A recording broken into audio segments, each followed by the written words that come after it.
우리 하나님의 말씀 빌립보서 1장 1절에서 11절까지 우리 한 절씩 교독하겠습니다.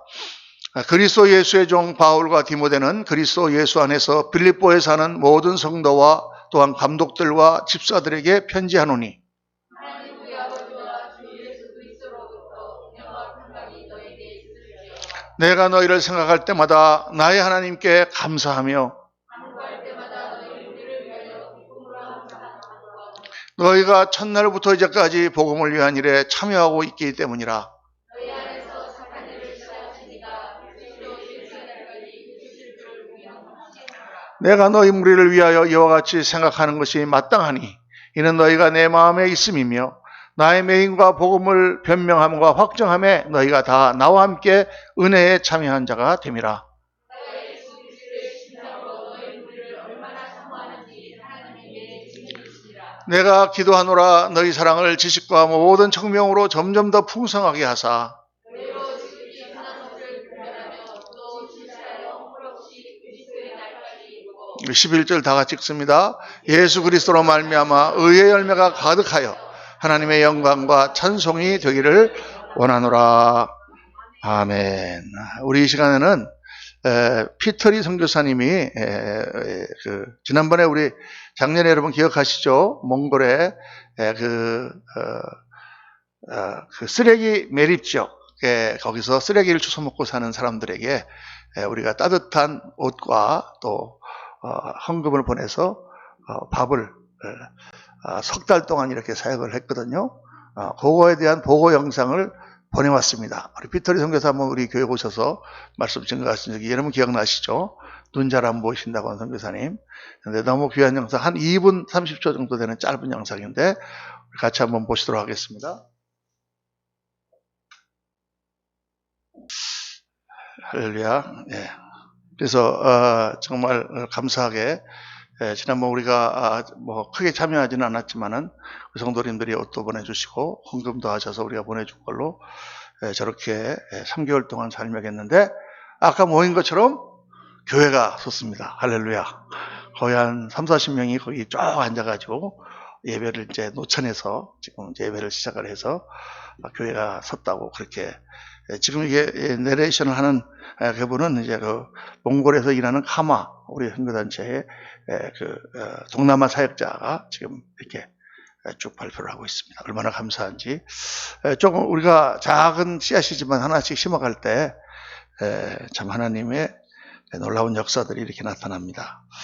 그래서 우리 특별히 우리가 참여한 것에 대해서 감사하다고 어제 부랴부랴 이렇게 피터리 선교사님이 보내주셔서 한글 자막까지 넣어서 이렇게 보내주셔서 우리 같이 오늘 예배 시간에 한번 보았습니다. 이제 오늘 말씀 제목이 하나님의 영광이 됩시다. 하나님의 영광이 됩시다. 여러분 성경은 계속 어떤 말씀을 내놓고 있냐면 우리 한 사람 한 사람을 하나님의 영광으로 삼기를 원한다. 하나님의 영광으로. 뭐 하나님의 영광이 이 온 우주만 보더라도 어마어마한 영광이잖아요. 나 같은 이런 별 볼 일 없는 사람이 무슨 하나님의 영광이 될 것인가 이렇게 생각하는데 성경은 하나님은 그렇지 않습니다. 하나님 우리 한 사람 한 사람을 정말 가문의 영광처럼 하나님 나라의 영광으로 삼고 싶어 하신다. 제가 이제 이번 설교를 어떻게 할 것인가를 깊이 기도하는 가운데 우리가 한 석 달 정도 빌립보서를 묵상해야 되겠다. 이 빌립보서의 내용을 보면은 이것은 이 사도 바울이 로마 감옥에서 갇혀 있으면서 빌립보 교인들에게 쓴 편지잖아요. 그런데 이 편지 내용은 정말 깊은 내용을 성도들이 어떠한 신앙을 가지고 어떤 마음을 가지고 어떤 눈으로 천국을 바라보며 어떻게 우리가 생활해야 되는가. 그냥 사는 게 아니라 그냥 교회나 다니고 대충 사는 게 아니라 정말 깊은 그리스도인들로 그렇게 변화되는 서신이 빌립보서입니다. 이 서신을 제가 다시 한번 읽으면서 정말 이 시대에 우리 성도님들과 또 우리 한국교회와 같이 나누고 싶은 그런 말씀이다. 왜냐?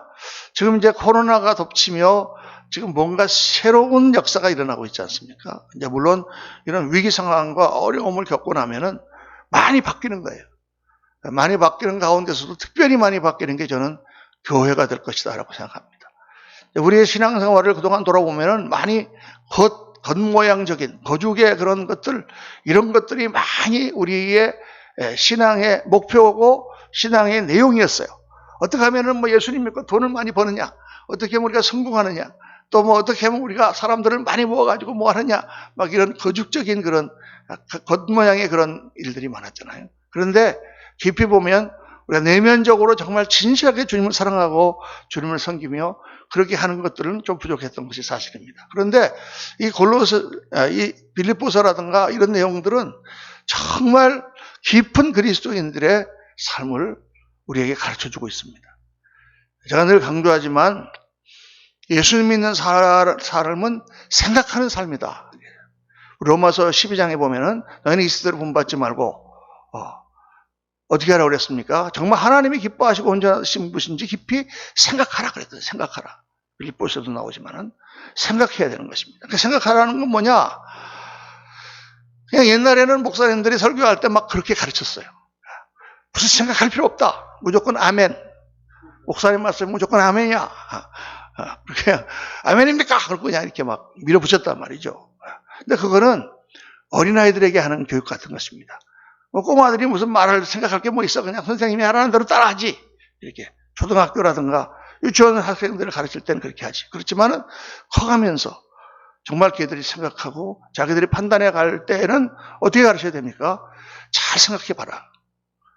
어떤 것이 더 옳은 것인지 잘 생각해 봐라. 너 이거 이렇게 할 때하고 저렇게 할 때하고 뭐가 옳은 것 같아?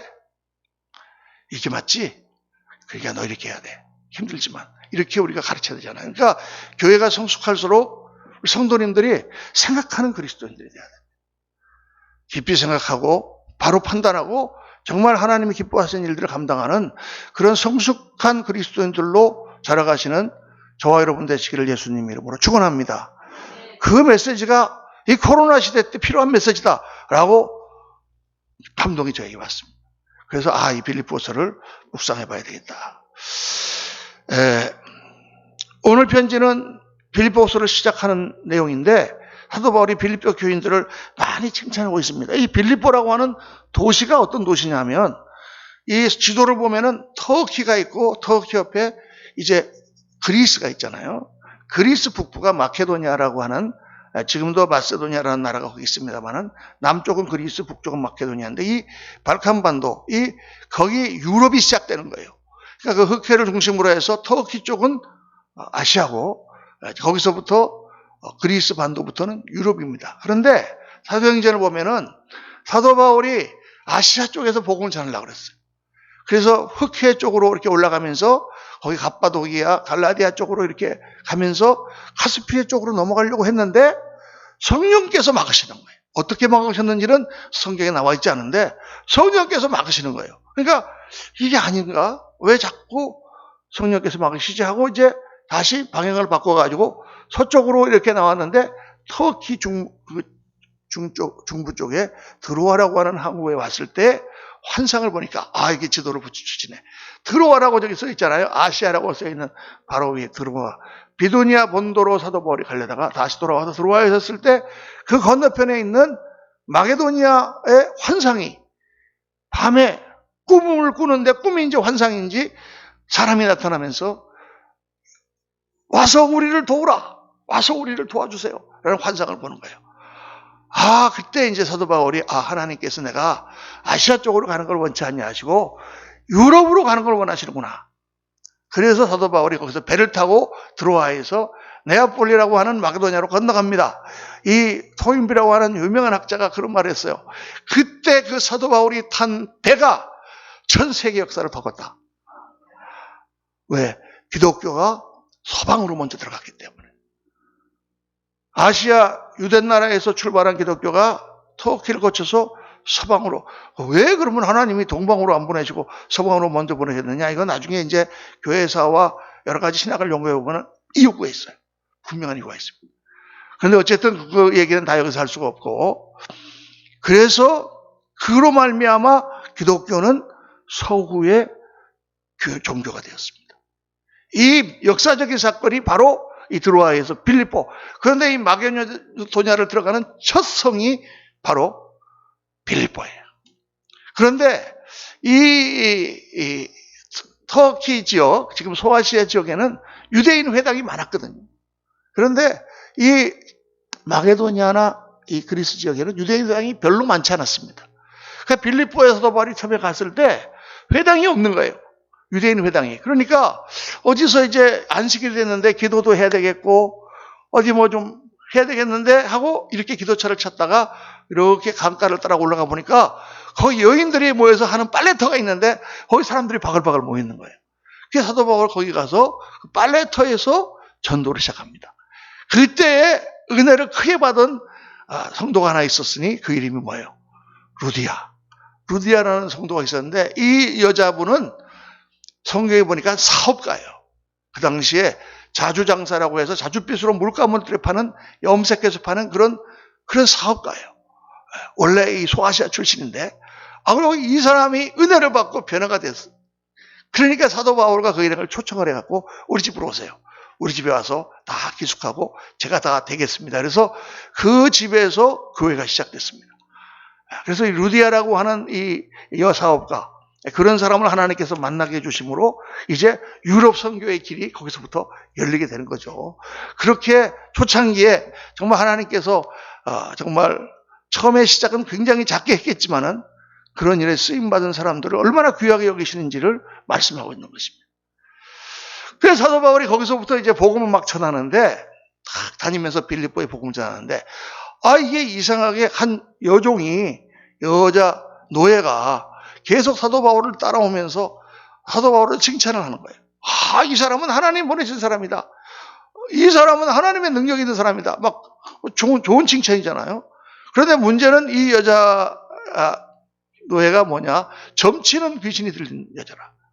그리고 그 주인이 뭔가 귀신이 들려갖고 점을 잘 치는 거예요. 그러니까 걔를 점집에 내놓고 돈을 받아먹고 이렇게 부리고 있는 애인데 아이가 일주일 동안 따라다니면서 계속 그러니까 사도 바울이 너무 괴로운 거예요. 그냥 보통 사람이 자기를 칭찬하면 괜찮겠는데 이게 점치는 귀신 들린 여자가 자꾸 그러니 이게 어떡하겠어요.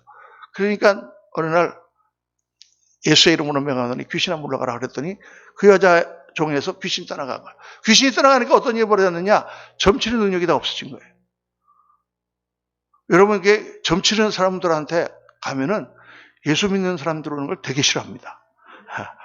왜냐하면 능력이 나타나지가 않아. 점이 안 통해. 할렐루야. 이건 뭐 제가 경험해 본 건 아니고 그렇다고 그러더라고 사람들이.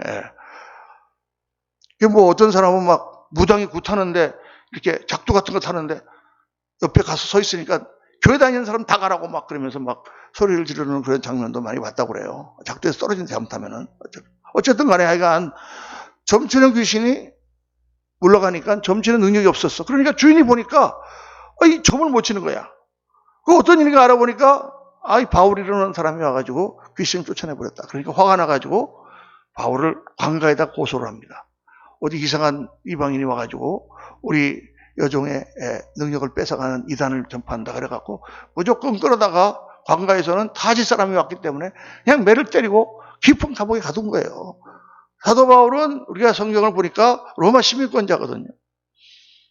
상당한 그 지위도 있고 그렇게 할 때 왜 우리를 때리느냐? 나는 로마 시민권자다 이렇게 할 수도 있는데 사도 바울은 그냥 묵묵히 그 고생을 다 하고 깊은 감옥에 착고에 채워가지고 감옥에 들어간 것입니다. 여러분 성경의 사도행전에 다 나오죠.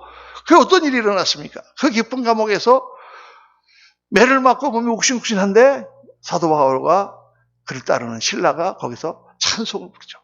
하나님께 감사하며. 주를 위하여 고난받는 게 얼마나 감사합니까? 찬송 부를 상황이 아닌데 막 찬송을 부를 때 어떤 일이 일어납니까? 갑자기 막 지진이 막 땅이 요동하면서 손에 있는 셔틀이 다 풀어지고 옥문이 다 열려버리는 거예요. 그러니까 바깥에서 간수가 옥문을 지키면서 잠을 자고 있다가 갑자기 와장창 하면서 더 눈을 떠보니까 문이 다 열려버린 거예요. 열렸으니까 죄수들이 다 도망갔겠습니까? 안 도망갔겠습니까? 다 도망갔지. 그 당시에 로마군이 감옥을 지키다가 죄수가 다 도망갔다 그러면 그 사람 어떻게 되겠어요? 군사재판에 흘려가가지고 사형을 당하겠죠. 아이고 난 죽었구나. 차라리 그냥 고문당하고 죽느니 자결하자 하고 칼을 빼갖고 죽으려고 하는데 사도 바울이 튀어나와갖고 야 스톱 하지마, 우리 아무도 안 도망갔어, 여기다 그냥 있어. 그러니까 이 간수가 너무 놀란 것입니다. 첫째는 왜 놀랐냐, 이 지진이 나면서 감옥 문이 열리고 수살이 풀어진 게 너무 이상한 일이잖아요. 그런데다가 아니 다 도망갔어야 될 사람들이 안 도망가고 스스로 감옥에 그냥 있는 게 너무 이상하잖아요. 그러니까 이 사람이 거기서 무릎을 꿇고 사도 바울에게 선생이여, 내가 어찌하여야 구원을 얻으리까. 그러니까 사도 바울이 유명한 말을 하죠. 뭡니까? 다 아시죠? 주 예수를 믿어라, 그리하면 너와 내 집이 구원을 얻으리라. 할렐루야.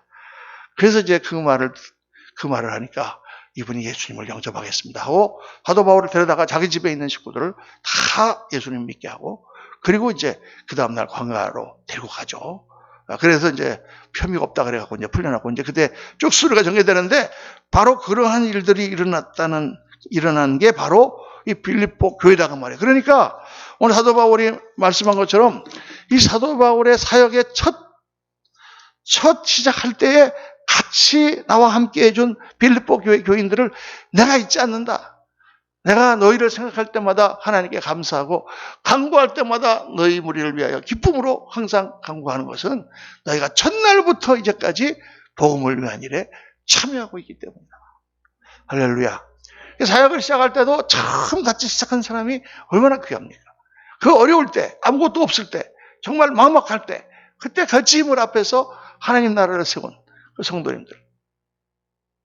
그러면서 6절 말씀에 보니까 너희 안에 착한 일을 시작하시니가 그리스도 예수 날까지 이루실 줄을 우리는 확신하노라. 하나님이 시작하신 일을 반드시 하나님께서 이루시고 역사 가운데 하나님의 역사를 나타내는 줄로 믿습니다. 그러니까 우리 성도님들하고 제가 이제 개척교회를 다시 시작했잖아요. 미국에서도 개척을 해보고 다 해보고 교회도 큰 거 해봤지만 한국에 와갖고 교회를 다시 시작하면서 이제 제일 중요한 게 개척교회가 3년이 딱 되면요, 교회가 부흥하는 징조가 보여야 돼요. 우리 교회는 되는구나. 우리 목사님은 능력이 있구나. 하나님께서 정말 보내셨구나. 이런 확신이 성도들한테 와야 된다. 그래서 2년째부터 그 조짐이 보였고 3년 되면은 다 뭔가 이게 이루어져야 돼. 그래야 성도님들이 힘이 나는 거야. 목사님이 믿어지고. 그런데 막 3년이 됐는데도 뭐 그냥 계속 뭐 그냥 교회가 오는 사람도 없고 막 이러면은 목사님은 지치겠지만은 성도들도 다 지칩니다. 그래서 어디 미국에서 보면은 개척해서 그냥 10년이 돼도 15년이 돼도 그냥 한 10명, 15명 이렇게 모여가지고 그냥 고생하는 교회는 잘하질 않아. 그래서 늘 이제 목회자가 교회 개척을 시작할 때는 3년이 중요하다. 3년이 중요하다. 3년 안에 뭔가 나타나야 된다. 이래가지고 이제 우리 교회가 하나님의 은혜 가운데 정말 아무것도 없이 막 부흥을 했는데 2년 만에 정말 이제 3년째는 뭔가 이번 한 해는 뭔가 일어나야 된다라고 생각하고 이제 교회당도 확장하고 부엌도 만들고 쫙 해놨는데 코로나가 왔잖아. 코로나가 오는 바람에 1년 동안 다 얼어붙었어. 얼어붙은 저거리에 뭐 쓸쓸한 뭐 이런 옛날 노래가 있었잖아요. 그쵸? 얼어붙어 버려서 다. 그러니까 성도님들이 지칠 수가 있는 거예요. 근데 코로나 때문에 안 지친 것 같아. 할렐루야. 기도하면서 하나님 앞에 이렇게 기도하는 가운데 이게 하나님께서 이 코로나를 통해서 부활을 우리에게 말씀하시는가. 코로나를 통해서 말씀하시는 걸 제가 정말 처음에는 몰랐어요. 왜 이런 게 와가지고 교회가 막 부흥하려고 그러는데 왜 이렇게 막 뭐 교회만 얼어붙은 게 아니잖아요. 뭐 태권도장도 얼어붙고 학원도 얼어붙고 식당도 얼어붙고 뭐 다 얼어붙었지만 왜 이런 일들이 일어났는가를 생각하면서 제가 이제 1년이 지난 시점에 확신이 오는 것은 우리가 교회가 바뀌어야 된다. 예배가 무슨 뭐 대면 예배가 아니라 온라인 예배다 이렇게 바꾸는 그런 얘기가 아니라 예배를 정말 우리가 정말 예배처럼 드렸는가? 정말 하나님 앞에 나올 때마다 정말 간절한 마음으로 예배를 드렸는가? 그동안 교회가 크고 우리가 막 이렇게 모든 것이 흥청망청하면서 예배답지 않은 예배를 드리지 않았는가? 하나님이 예배를 치셨어요. 예배를 치시고 나니까 모여서 예배 드리는 것도 힘들게 됐어. 방송으로 한다고 그러지만 그 예배 잘 안 되잖아요. 그렇죠? 이걸 통해서 왜 예배를 못 드리게 합니까? 이렇게 따질 게 아니라 우리가 해야 되는 거는 우리가 정말 그동안 예배를 하나님 앞에 온전히 드리지 못했구나. 정말 이제 이렇게 귀하게 나와서 하나님 앞에 예배 드릴 때 참 우리가 하나님 마음으로 예배를 드리고 하나님과 신정으로 교통해야 되겠구나 라고 우리가 깨달아야 돼요. 그 다음 뭐가 바뀌었냐? 교회의 모습이, 교회의 목표가 바뀌어야 된다는 거예요. 옛날에는 무조건 교회가 뭐를 목표로 했어요? 부흥이라는 게 뭐였어요? 숫자가 많아지는 거야. 근데 사실 이번에 이 코로나 사태를 겪으면서 큰 교회가 많이 타격을 받았을까요? 작은 교회가 많이 타격을 받았을까요? 큰 교회, 작은 교회는 뭐 어린 교회는 괜찮아. 원래 숫자가 뭐 이렇게 딱 모이라는 숫자에서 조금 더 넘으니까 괜찮은데 큰 교회 막 5,000명, 10,000명 모이는 교회는 어떻게 해요? 예배 때마다 막 50명밖에 못 모이는데. 그러니까 막 엄청난 타격을 받았습니다. 그러면서 하나님께서 주시는 메시지는 뭐냐면 교회가 커지는 건 좋죠. 큰 교회가 나쁘다는 게 절대 아닙니다. 뭐냐? 겉모양에 치중하지 말고 우리의 속사람이, 우리의 신앙의 내면들이 정말 하나님의 사람, 진정한 그리스도찬으로 변화되어야 된다. 저는 이렇게 생각합니다. 그리스도인들이 나가서 직장 생활을 하는데 사람들이 저 사람 참 사람 좋고 괜찮아. 정말 저런 사람만 있으면 정말 세상 좋아지겠어. 저 사람은 뭐 하는 사람이지? 그때 옆에서 저 사람은 교회 다니는 사람이야. 저 사람은 교회 집사래. 이렇게 되는 게 정상입니다, 여러분. 이렇게 되는 그리스도인들로 꽉 채워진다면 교회가 얼마나 빛나겠습니까? 사람들이 정말 나는 정말 술 때문에 교회를 못 나가지만 정말 나도 교회 나가고 싶어. 이 사람들이 그런 이미지를 교회에 대해서 갖지 않는다고 말이에요. 교회 나가면 맨날 뭐 돈이나 내라 그런다. 교회 나가면 맨날 무슨 뭐 이렇게 하라 그런다. 교회 뭐 사람들 이기주의적이다. 교회는 무슨 뭐 자기들끼리 전부 이런 생각들로 꽉 차 있다가 세상 사람들이. 교회에 대해 하면 거부감이 먼저 딱 오는 거예요. 교회 목사님 그러면 제가 어렸을 때에 제가 봤던 유치원 다니고 할 때에 그때의 목사님들은 이렇게 양복을 입은 분보다는 두루마기를 입고 다니시는 분이 많았습니다. 회색 두루마기. 제가 지금 기억하기로. 그리고 신발은 항상 고무신 신고 다니고. 그리고 성경책을 이렇게 들고 다니면서 늘 그래서 우리가 젊었을 때 전도사 때 우리 나이 많은 목사님들이 뭐라고 말씀하시느냐? 목사는 걸음걸이도 하나도 성도들에게 본이 돼야 된다. 그럼 어떻게 걸어야 되느냐? 목사 막 철렁철렁 이렇게 그러면 안 되고 성경책 끼고 하늘 한번 바라보고 땅 한번 바라보고 하늘 한번 이렇게 걸어야 된다. 그래서 그때는요. 그러니까 뭔가 목사님은 걸음걸이도 거룩한 게 보이고 뭔가 신발 하나도 그냥 저걸 신고 다니고 그랬단 말이에요. 제가 어렸을 때 가졌던 목사님 느낌이에요.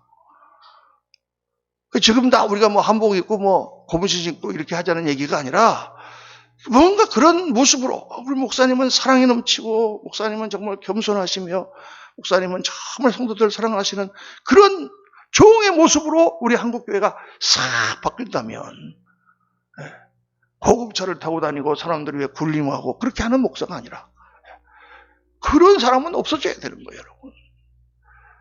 그런 교권이라든가 이런 거는 그게 중요한 게 아니에요. 그게 하나님 앞에 갔을 때 그게 무슨 상급이 되겠어요?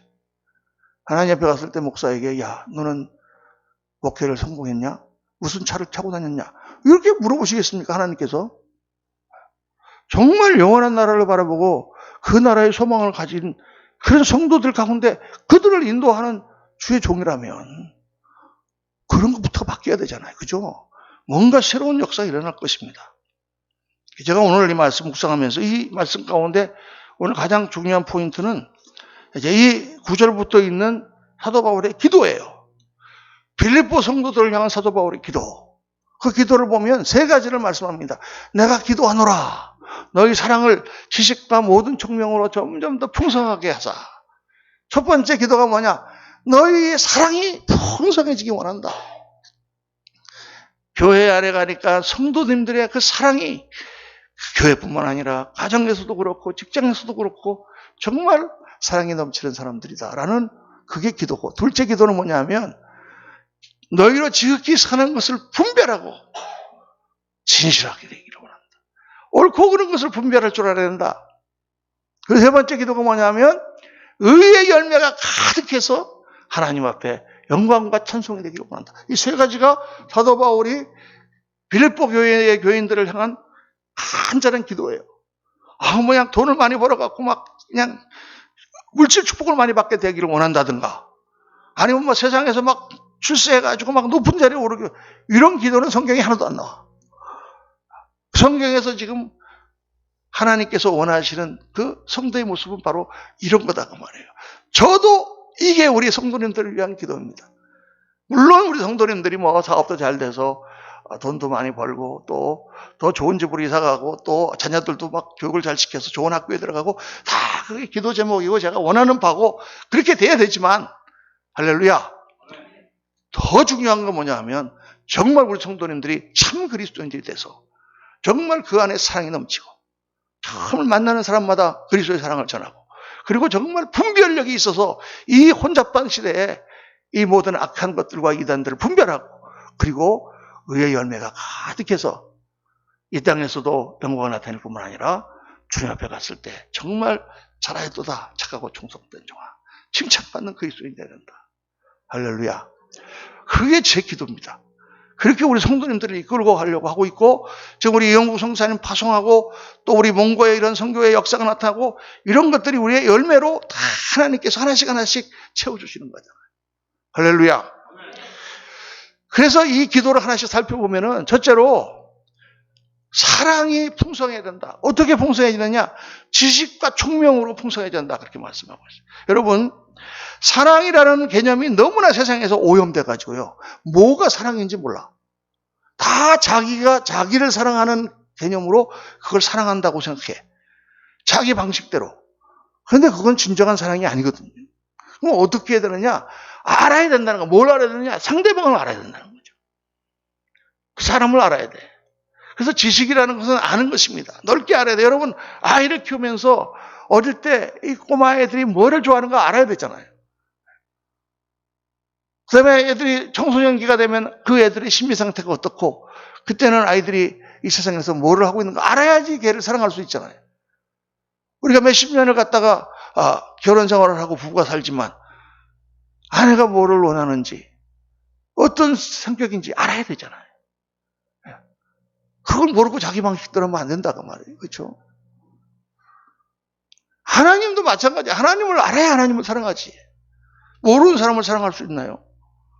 하나님 어떤 분이신가를 깊이 알아야 돼. 성경 말씀도 공부하고 기도하는 가운데 정말 하나님에 대해서 더 나아가서 총명으로 그런 깊은 통찰을 말합니다.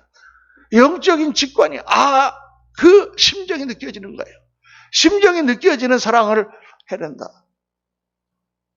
하나님을 섬기면서도 하나님의 마음이 내 안에 들어와서 그 마음 때문에 정말 눈물이 나는, 우리 찬송에 그런 보험 찬송이 있잖아요. 하나님의 손이 가는 곳에, 하나님의 발이 가는 곳에, 하나님의 마음이 가는 곳에 내 마음도 가게 해주세요. 그것처럼 하나님이 오늘 나에게 뭐를 원하시고 있는가 하는 마음을 깨닫는다면 우리가 정말 하나님을 사랑하는 정말 그런 사람이 될 것입니다. 그래서 이 철이 들어야 되는 거예요. 어렸을 때 우리가 부모님들이 우리를 사랑하지만 부모의 사랑을 잘 모르잖아요. 그런데 나이가 들고 또 애를 낳아보고 하면은 우리 애를 사랑하면서 부모님이 나를 얼마나 사랑하는 걸 깨닫게 되죠. 그걸 보고 우리는 뭐라 그래? 제가 철들었구나. 철들었구나. 근데 예수 믿는 사람들이 철든 예수 믿는 사람들이 돼야 된다. 그 전까지는 그냥 나밖에 몰라. 예수를 믿으면서도 그냥 내가 복받고 그냥 나 잘되고 이런 것밖에 몰라. 그런 수준에서 이제는 사랑으로 정말 하나님의 심정을 깨닫고 다른 사람들을 알고 깊이 알아서 그 사람들을 정말 마음으로 사랑할 수 있는 그런 그리스도인 되기 원한다. 사랑하는 성도님들의 가정마다 이런 사랑이 차고 넘치고 또 우리들이 살아가는 모든 사회에서 정말 그리스도인의 향기가 나타나며 이런 사랑이 나타나는 저와 여러분의 삶이 되시기를 예수님 이름으로 축원합니다. 둘째로 신실한 분별력이 있어야 된다.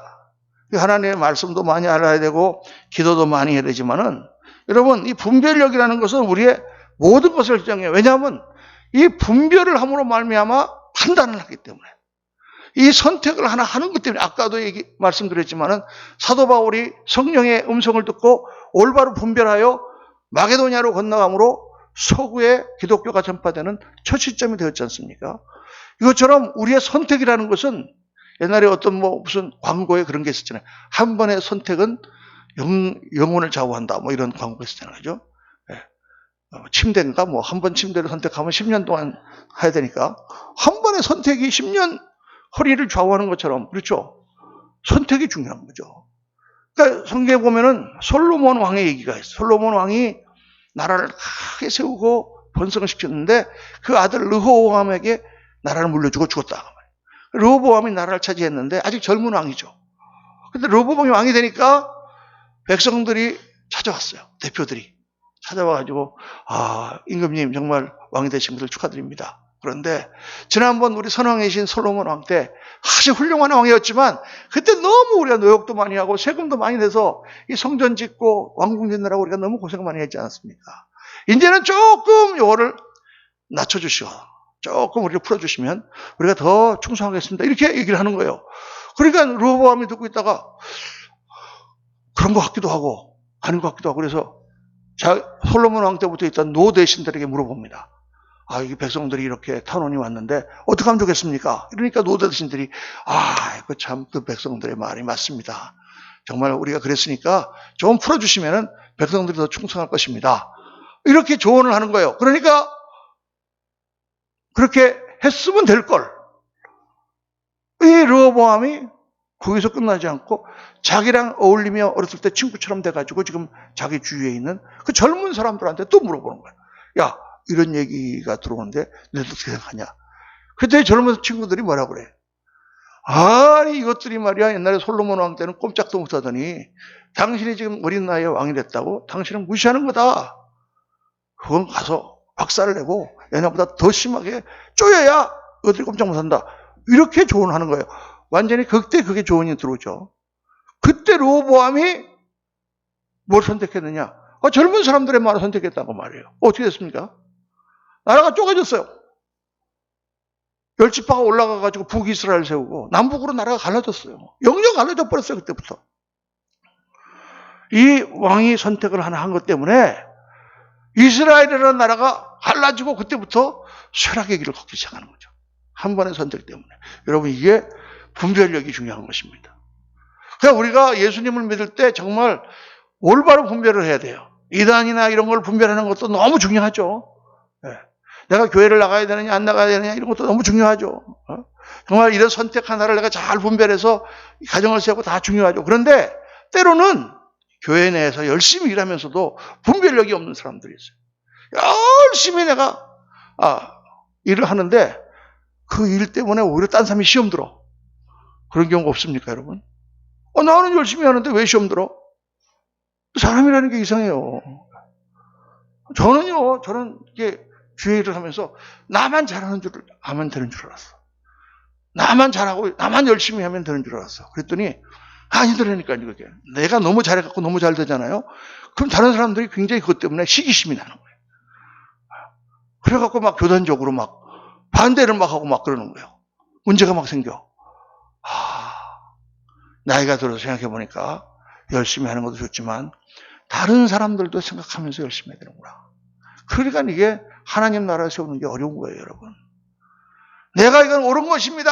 옳은 거라고 그냥 무조건 주장하면 될 것 같지만 그렇지가 않아.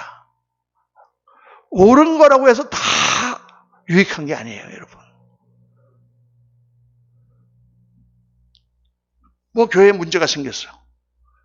옳고 그럼 딱 따져갖고 딱 저 사람 다 잘못했으니까 징계 다 내보내. 그럼 좋을 것 같습니까? 그럼 교회는 쪼그라져갖고 없어지는 거예요. 때로는 덮어줄 줄 알아야 돼요. 때로는 틀린 줄 알지만 그냥 가기도 하고. 때로는 단호하게, 때로는 완곡하게. 아이들을 키울 때도 마찬가지입니다, 여러분. 아이들이 너무 사랑으로 대한다 그래가지고 그냥 전부 그냥 사랑해서 그래 네가 하는 거 다 한다 이러면 어떻게 돼요? 애들이 막 버릇 없는 애들이 되는 거예요, 그냥. 아무 데서나 가서. 그거는 애들한테 좋은 게 아니죠. 애들은 망치는 거죠. 그렇다고 막 애들은 그냥 맨날 야단만 치면서 막 맨날 애들이 가면 주눅이 들어갖고 애들이. 그것도 굉장히 잘못된 교육 방법이죠. 어떻게 해야 된다? 조화와 밸런스, 균형을 이루어야 되는데 중요한 건 뭐냐? 어떤 때는 심하게 야단칠 때는 야단치고 어떤 때는 감싸 안아줄 때는 감싸 안아주고 분별력이 있어야 된다 그 말이에요. 할렐루야. 그러니까 우리가 이 분별력을 참 중요한데 하나님 앞에 어떻게 그럼 분별합니까? 뭐예요 답이? 말씀과 기도죠. 말씀과 기도인데 말씀과 기도만으로 해결 안 되는 분별이 너무 많아. 하나님 말씀은 이런데 그거 갖고 해결이 안 돼. 기도해봤는데 성령님이 인도하시는데 이 성령님의 인도라는 게 다 제각각이야. 어떤 사람은 막 성령님이 인도하셨다고 하는데 내가 보니까 아닌 것 같은데 저분 지금 자기 생각에 빠져갖고 그게 성령의 인도인 줄 좀 착각하고 있어. 그런 사람 많죠. 어떻게 그러면 목사님 우리가 올바로 분별할 수 있습니까? 여기 원칙이 있어요. 첫째로 겸손해야 돼요. 겸손, 우리 아까 부른 찬송에 겸손히 주님께 엎드립니다. 겸손히 엎드리면 겸손한 사람에게는 하나님이 분별력을 주세요. 교만하면 안 돼. 내가 하나님의 뜻을 다 깨닫고 뭐 하나님이 나한테 말씀하신다. 그런 분은 반드시 분별력이 어긋나게 돼 있어. 겸손해야. 둘째는요. 겸손한 사람은 영적 권위에 순종합니다. 하나님이 물론 다 영적 권위에 맞는 건 아니지만 영적 권위를 따라가는 것을 하나님께서는 기뻐하시고 영적 권위를 통해서 복을 내리세요. 그래서 겸손한 사람은 하나님이 세우신 영적 권위에 잘 굴복합니다. 그게 참 중요해요. 여러분 이게 신앙생활을 하면서 요즘 사무엘 상을 묵상하는데 엘리라고 하는 제사장이 나오잖아요. 영적으로 이 사람은 영맹과 같은 사람이에요. 너무 능력이 없고 자기 자식들도 제대로 건사할 줄 모르는 사람이에요. 그런데 한나가 와서 기도하니까 그 한나가 사무엘을 바치는 걸 보고 엘리가 저 참 기특한 여자네. 그리고 가서 축복해줘요. 하나님께서 바치는 아들 대신에 너에게 더 좋은 것을 주시기 원하노라. 그러니까 한나가 가서 아이를 못 낳은 여자가 아들 셋과 딸 둘을 얻는다고 말이에요. 그 당시에는 아이 낳는 게 최고잖아요. 여자들은. 그러니까 그 부족한 엘리 제사장이 축복해도 하나님은 영적 권위를 따라 복을 내리신다고 말이에요. 바보 같은데 왜? 바보가 하나님의 권위를 부여하셨다고 말이에요. 하나님의 권위. 하나님이 복 주시지 뭐 그 사람이 줍니까? 그러니까 분별력은 이게 목사님 뭘 말씀하시나 하고 잘 생각을 해보면서 하는 게 중요하고 그래서 경건한 사람들의 의견을 물어봐야 돼요. 다른 사람들하고 상의도 해보고. 굉장히 중요합니다. 그러면 우리가 큰 실수를 안 하게 된다. 너무 고집을 피우지 말고 하나님 앞에 나 스스로를 낮추고 기도할 때 하나님께서 역사하신다. 자, 마지막으로 성도들을 향한 기도의 세 번째 제일 중요한 게 뭐냐면 의의 열매를 맺기를 원한다. 11절 우리 다 같이 한번 읽어보겠습니다. 예수 그리스도로 말미암아 의의 열매가 가득하여 하나님의 영광과 찬송이 되게 하시기를 구하노라. 의의 열매라는 것은요, 우리의 삶에 두 가지로 나타나요. 내 평생 여러분 이건 우리가 기억하고 쌓아가야 되는 것입니다. 첫째는 인격의 열매고 둘째는 사역의 열매예요. 이게 무슨 말이냐? 장례식을 제가 수십 번 집례를 해봤습니다.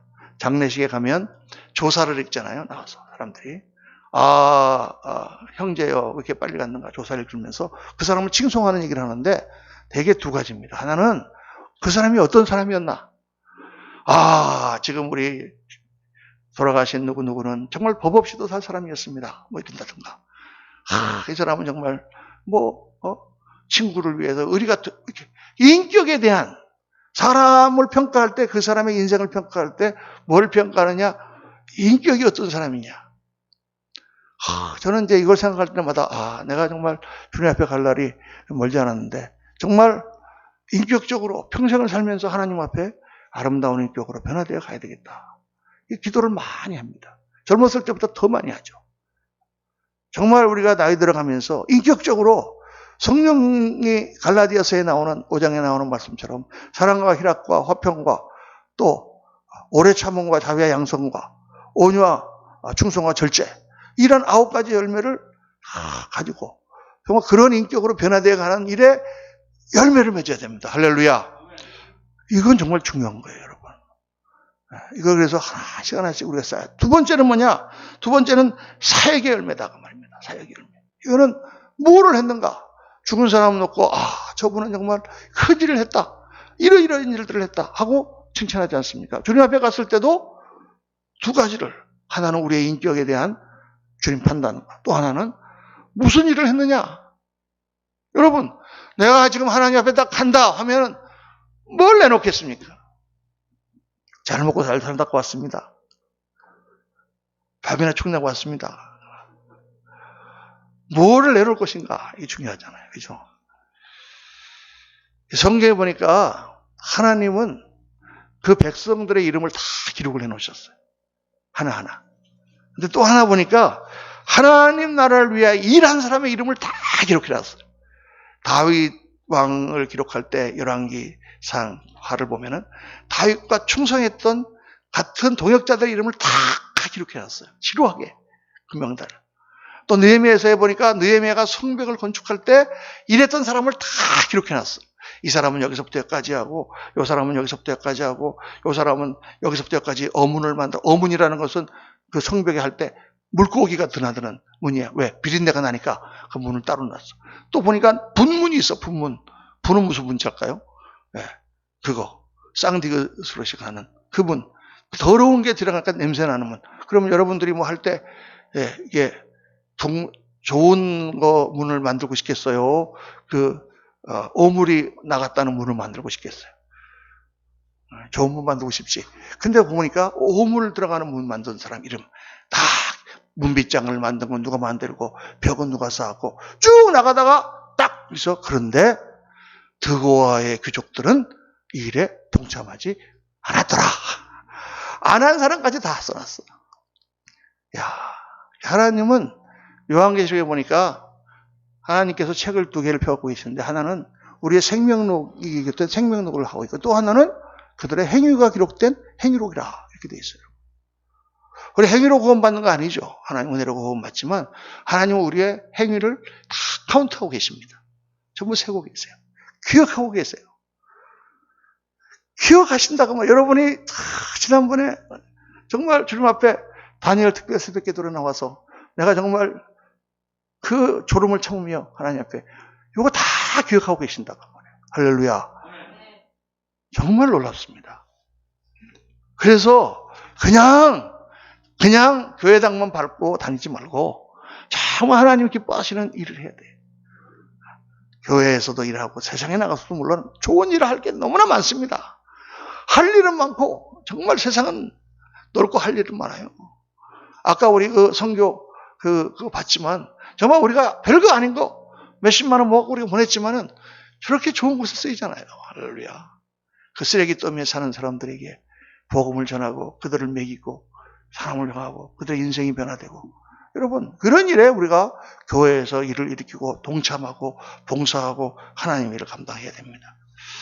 그때 하나님께서는 뭐라고 하시냐면 하나님의 영광과 찬송이 되게 하시기를 구하노라. 하나님의 영광이 어떤 것입니까, 여러분? 이 온 우주를 보세요. 이 영광으로도 바꿀 수 없는 하나님의 영광인데 우리 같은 별 볼 일 없는 사람을 하나님의 영광이 되게 하기를 원하신다. 야, 우리가 태어나갖고 그 사람이 그냥 아무렇게도 안 하다가 살아다 죽는 사람도 있겠지만은 어떤 사람은 저 시골에 섬에서 태어났는데 그 사람이 정말 서울에 올라와서 노력하다가 이렇게 훌륭한 사람이 됐다 그러면 막 그 섬에서 우리 섬의 영광이다. 우리 가문의 영광이다. 이렇게 말할 거 아니겠습니까? 제가 여기 시골에 가고 보니까 서울에 있는 대학교만 붙어도 거기다가 막 프랜카드를 걸어놨더라고요.